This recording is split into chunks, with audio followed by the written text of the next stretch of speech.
Already, the fires have consumed more than 62 square miles, destroying over 12,000 buildings, and that includes the home of our next guest. Jake Steinfeld is the chairman of Body by Jake, and former honorary mayor of Pacific Palisades, who is also working with Governor Schwarzenegger on the Council of Fitness in California.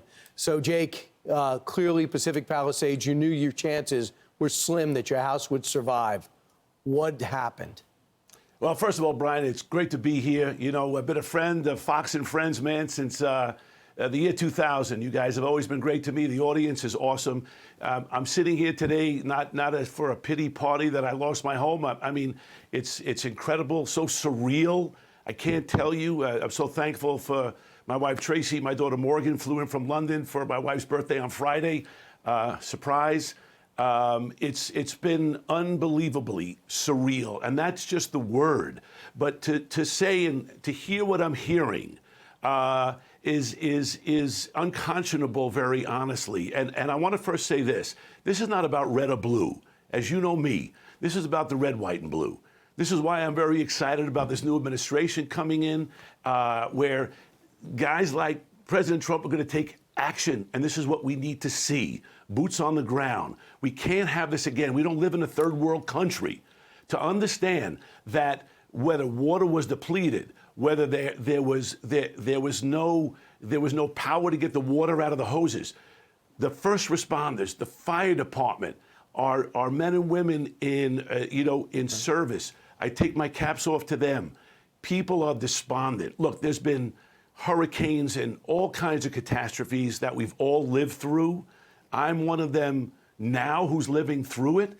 And it's not about the celebrities. There are so many folks who have lost their homes in the Palisades and Altadena and everywhere else. I want to make sure that this next catastrophe, because there's going to be one, that they are prepared, that we are prepared, right, as a state, as a nation, where we live in a great state, the highest tax state, right? It's a gorgeous state.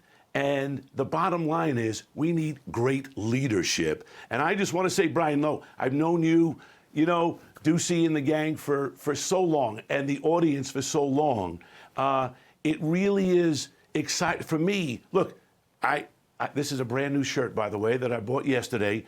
I have no clothes. When was the last time you really had nothing? I mean, I'm talking to everybody for a second. If you can close your eyes and visualize, you're sitting in your nice house right now, and we all have something. We deal with something every single day, but that something is taken away. It's unbelievable, but I will tell you this. There are two ways you can go. You can curl up in a corner and die, or you can say to yourself, don't quit. You got to get up. The sun will come up tomorrow because it's coming up right now on the West Coast. And you need to understand, people come up to me and say, Jake, could you give us some inspiration, some sense of hope? And here's what I'm going to say. Get back to a routine.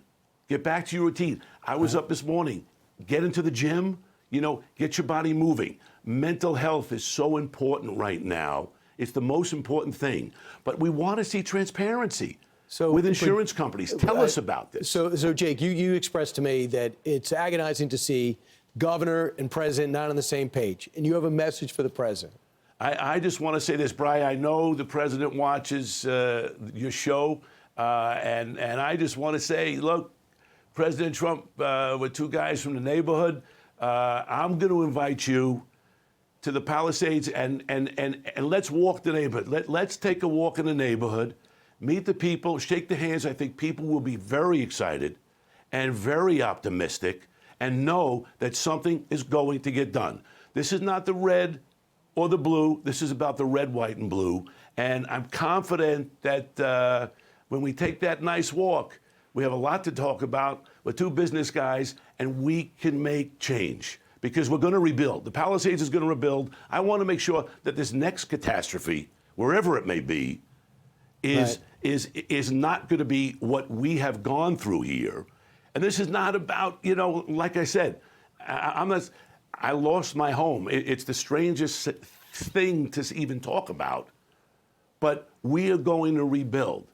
And with the faith that I have and the understanding, friends like my friend Tim Robertson, the son of the late, great Pat Robertson, leaves messages of Bible verses to us from me and my wife, Tracy. It's been amazing, the outpouring of friends. And it's really amazing to see the kind of people that do come out and really want to help. And that's been great. The challenge is, though, you have real estate people looking for homes. It's been insane.